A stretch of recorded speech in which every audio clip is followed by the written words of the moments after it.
আসসালামু আলাইকুম। আজকের গুরুত্বপূর্ণ আবহাওয়ার আপডেটে আপনাকে স্বাগতম। দেখে নিই আজ বুধবার বাংলাদেশ এবং পশ্চিমবঙ্গের আবহাওয়ার সর্বশেষ পরিস্থিতি। বাংলাদেশের আবহাওয়া অধিদপ্তর জানিয়েছে, আজ বঙ্গোপসাগরে একটি নতুন নিম্নচাপের সৃষ্টি হয়েছে। এর প্রভাবে উপকূলীয় জেলাগুলোতে সকাল থেকে আকাশ মেঘাচ্ছন্ন রয়েছে এবং অনেক জায়গায় হালকা থেকে মাঝারি ধরনের বৃষ্টি হচ্ছে। বিশেষ করে চট্টগ্রাম, বরিশাল, খুলনা এবং কক্সবাজার অঞ্চলে কোথাও কোথাও ভারী বর্ষণ ও দমকা হাওয়া বয়ে যেতে পারে।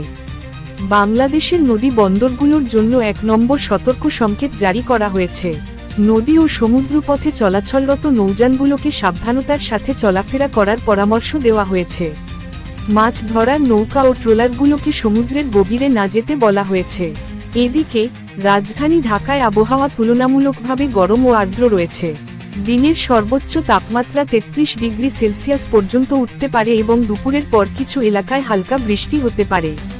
উত্তরাঞ্চলের রংপুর, দিনাজপুর ও বগুড়ায় আংশিক মেঘলা আকাশের পাশাপাশি দমকা হাওয়া বয়ে যাওয়ার সম্ভাবনা রয়েছে। এখন আসি পশ্চিমবঙ্গের খবরে।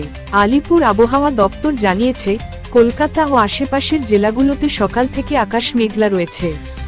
দুপুরের পর বজ্রসহ বৃষ্টির সম্ভাবনা রয়েছে।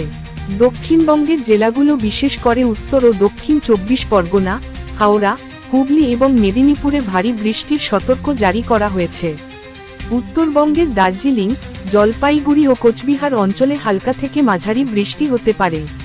সকলকে অনুরোধ করা হচ্ছে ঘর থেকে বের হলে ছাতা বা রেইনকোট নিয়ে বের হতে এবং উপকূলীয় ও নদী বন্দর এলাকায় সতর্ক থাকতে।